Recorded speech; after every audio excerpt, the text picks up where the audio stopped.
Hello and welcome সবাইকে। আমাদের মধ্যে অনেকেরই ইচ্ছে থাকে যে নিটটাকে ক্র্যাক করার।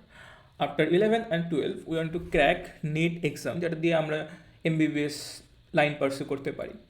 সো যে কোনো competitive exam, it's not all about hard work.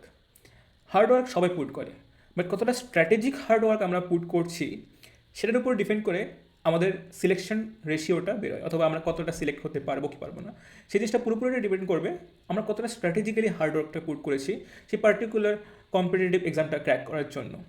So throughout the years from 2013 to 2025 যে কোশ্চেন প্যাটার্নগুলো আছে সেগুলোকে অ্যানালাইজ করে আমরা সেই কম্পিটিটিভ এক্সামের ধাঁচটা বুঝতে পারি, যে প্রত্যেক বছর সেই প্রবাবিলিটিটা কী হয়ে থাকে কোনো একটা পার্টিকুলার চ্যাপ্টার থেকে একটা করে কোশ্চেন আসার অথবা কয়েকটা করে কোশ্চেন আসার।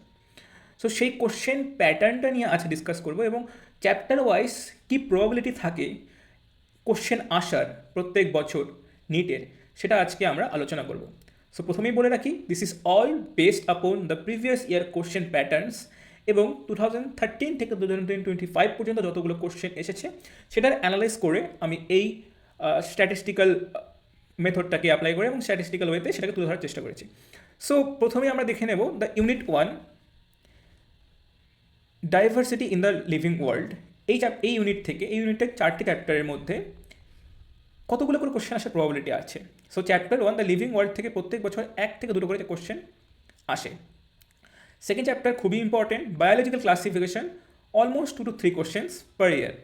থার্ড চ্যাপ্টার প্ল্যান্ট কিংডম, সেখানেও প্রত্যেক বছর 2 থেকে 3টে করে কোশ্চেন আসে। বাট মোস্ট ইম্পর্টেন্ট হয়ে থাকে এই ইউনিটের চ্যাপ্টার 4। এখানে অ্যানিম্যাল কিংডম থেকে প্রত্যেক বছর অলমোস্ট 3 to 4 কোশ্চেন আসে। সো এই চ্যাপ্টারটা আমাদের ক্ষেত্রে হটস্পট হয়ে থাকে।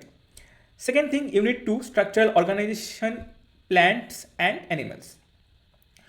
মরফোলজি অফ ফ্লাওয়ারিং প্ল্যান্ট খুবই ইম্পর্টেন্ট চ্যাপ্টার, 3 to 4 কোশ্চেন্স আসে প্রত্যেক বছর এই চ্যাপ্টার থেকে শুধুমাত্র। Second chapter 6, anatomy of flowering plant, 1 থেকে 2টো, not that much hotspot, but প্রত্যেক বছর 1-2টো করে কোশ্চেন আসে। Chapter 7, structural organisation in animals, খুবই খুবই খুবই ইম্পর্টেন্ট চ্যাপ্টার, প্রত্যেক বছর 4 থেকে 5টে কোশ্চেন এই চ্যাপ্টার থেকে আসে। Unit 3, cell structure and functions. Chapter 8, cell the unit of life, important chapter, 3 to 4টা কোশ্চেন এই চ্যাপ্টার থেকে প্রত্যেক বছর আসে।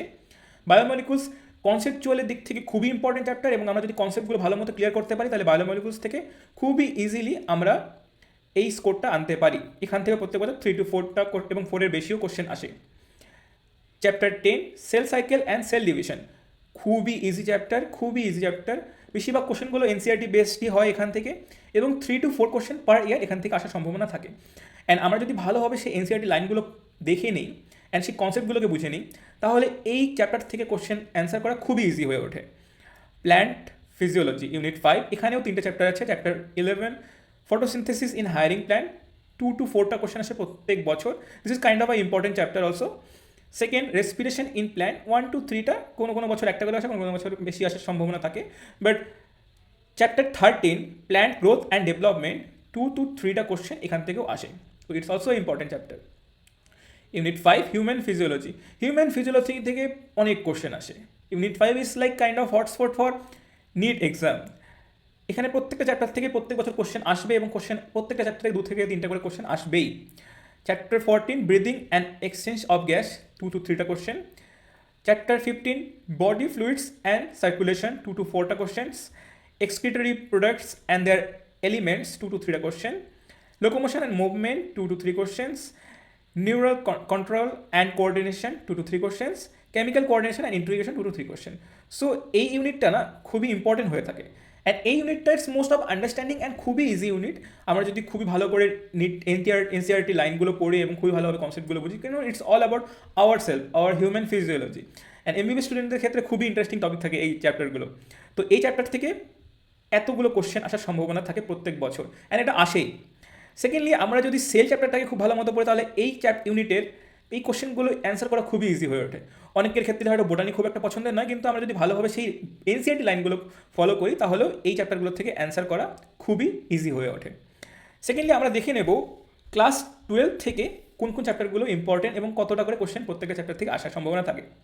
ইউনিট 6, রিপ্রোডাকশন থেকে chapter 1, sexual reproduction in flowering plant, important chapter, 2 to 4টা কোশ্চেন এখান থেকে আসে। হিউম্যান রিপ্রোডাকশন খুবই ইম্পর্টেন্ট চ্যাপ্টার, এটা হটস্পট চ্যাপ্টারের মধ্যে আসে। 3 to 5টা কোশ্চেন প্রত্যেক বছর নিট এখান থেকে করে। And reproductive health it's a general chapter, and যদি আমরা শুধুমাত্র একবার করে রিড করি এবং খুব ভালো মতো রিড করি, it's very easy to answer from this chapter. It's খুবই generic chapter reproductive health. Unit 7 genetics and evolution, এই ইউনিটটা খুবই ইম্পর্টেন্ট হয়ে ওঠে নিটের পার্সপেক্টিভ থেকে, কারণ কি এই ইউনিট থেকে অনেক প্রশ্ন আসে। কীভাবে? Chapter 4 principle of inheritance and variation, 6 to 8টা কোশ্চেন। ইটস কাইন্ড অফ, যদি আমরা নিটের ক্ষেত্রে ভাবি 180 টোটাল কোশ্চেন, তার মধ্যে 90টা কোশ্চেন শুধুমাত্র বায়োলজি থেকে থাকে, এবং সেই 90 কোশ্চেন্সের মধ্যে অলমোস্ট 6 to 8টা কোশ্চেন এই চ্যাপ্টার থেকে আসে। Next chapter more important, molecular basis of inheritance, 7 to 10টা কোশ্চেন প্রত্যেক বছর আসে। তো 90-র মধ্যে অলমোস্ট 10টা কোশ্চেন এই চ্যাপ্টার থেকেই আসে। থার্ডলি চ্যাপ্টার 6 ইভলিউশন, 3 to 5টা question, it's important. So unit 5 হয়ে ওঠে আমাদের জন্য খুবই ইম্পর্টেন্ট চ্যাপ্টার।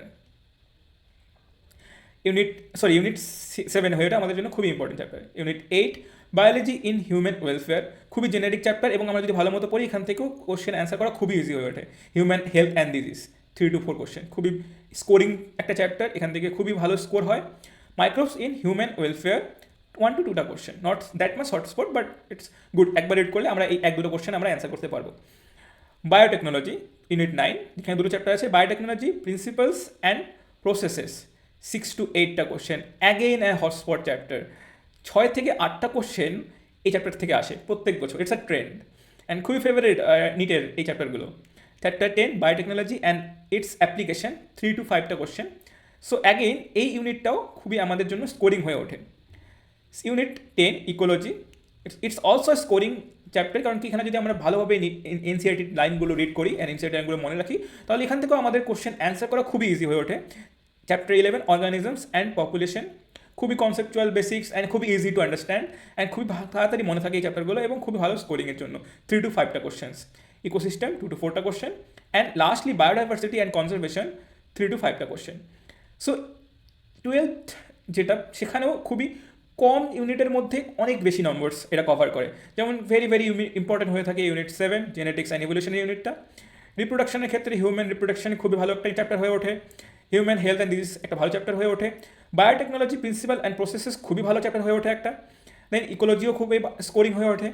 অ্যান্ড 11 থেকে সেল ইউনিটটা খুবই ভালো একটা স্কোরিং ইউনিট হয়ে ওঠে। হিউম্যান ফিজিওলজি সবার জন্য ইন্টারেস্টিং, সবাই ভালো মতো পড়ে, তো এই ইউনিটটাও খুবই স্কোরিং হয়ে ওঠে। থার্ডলি প্রথম চ্যাপ্টারটা খুবই ছোটো চ্যাপ্টার্স থাকে, আমরা যদি খুব ভালোভাবে সেই লাইনগুলো কিছু সিলেক্টিভ লাইন্স আছে যেগুলো যদি আমরা রিমেম্বার করি, তাহলে আমাদের পক্ষে এই ইউনিট থেকে স্কোর করাও খুবই ইজি হয়ে ওঠে। অ্যান্ড অবশ্যই এই চ্যাপ্টারটা structural organisation in animals, also very important chapter for NEET. So আমরা ডিসকাস করলাম যে কোন চ্যাপ্টারগুলোর থেকে কতগুলো কোশ্চেন আসে throughout the analysis of previous year questions, and এই ট্রেন্ডটা প্রত্যেক বছর নিটের এক্সামের ক্ষেত্রে ফলো হয়। তো স্টুডেন্টরা যদি আমরা হার্ডওয়ার্ক পুট করি এবং স্ট্র্যাটেজিক্যালি হার্ডওয়ার্ক পুট করি, তাহলে আমাদের আরও বেটার রেজাল্টস আমরা এক্সপেক্ট করতে পারি, এবং খুবই ভালো একটা প্রবাবিলিটি থাকে যে আমাদের নিটে ভালো একটা স্কোর করার। তো স্টুডেন্টরা যারা প্রিপেয়ার করছো এই মডেল, এই স্ট্রাকচারাল ওয়েতে তোমরা যদি ফলো করো এবং এই চ্যাপ্টার্সগুলোকে যদি আরও বেশি এমফাসাইজ করো, তাহলে খুবই কম এফোর্টে এবং বেশি নম্বর তোমরা অ্যাকোয়ার করতে পারবে নিট এক্সামের ক্ষেত্রে। So all the very best, and এই স্ট্র্যাটেজিটাকে অবশ্যই তোমরা কনসিডার করবে এবং অবশ্যই তোমরা সেই অ্যাকর্ডিংলি প্র্যাকটিসেস অ্যান্ড তোমাদের প্রিপারেশন জার্নিটাকে নিয়ে যাবে। All the best.